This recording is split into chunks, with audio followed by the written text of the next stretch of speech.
Inside this macadamia crop behind me, there's a war going on, and it's happening on a microscopic level. It's bugs versus bugs. Come with me and let's take a look.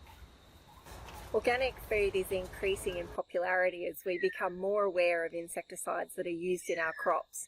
Changing from an old style of industrial agriculture across to minimal use of newer style chemicals and eventually onto organics is a very long and slow process, and it's driven by the bugs.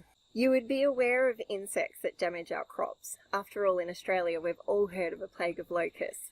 But you may not be aware of the insects that feed on those insects. These predators can be used to help control pests in our crops, and some of the options are already available in large numbers to buy commercially. In the example of macadamias, trichogramma wasps are released, and that prevents nut borer from coming into the crop. And that has been so successful that macadamia farmers no longer need to spray a chemical for the control of nut borer. Macadamias are a native Australian crop, and it's the only Australian native food crop in the world. So of course, the corresponding pest species also live here in northern New South Wales. Up until about 2010, those broad spectrum insecticides were being used, but since we've phased out some of those older style of chemicals, we're noticing that pests such as the lace bug are now becoming a major pest in macadamias.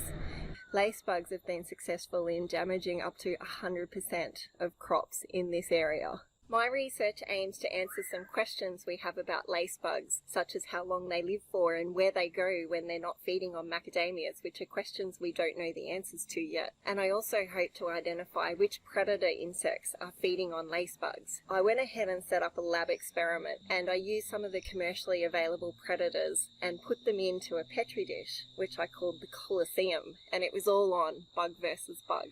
And it was interesting, our results. I did find that lacewings do feed on them, which was something that we knew. Lady beetle larvae, which we thought did feed on them, they sort of went meh, they weren't that fussed by lace bugs. But then Aureus bug absolutely blitzed the lace bugs. It was carnage in the Colosseum. So from here I plan to set up some field trials to test how effective those predators are in the field against lace bugs. It is really hard to count insects that are so small and not lose them. So one of the techniques I'm developing is a gut analysis of the predators, where I'll actually go looking for the lace bug DNA inside their stomachs to see if they have been feeding on the lace bugs. I'm really excited about my research because I feel I'm really contributing in novel ways to visit an old problem, which is how do we reduce the amount of chemicals in our food in Australia, and how can we move some of those systems across to organic production.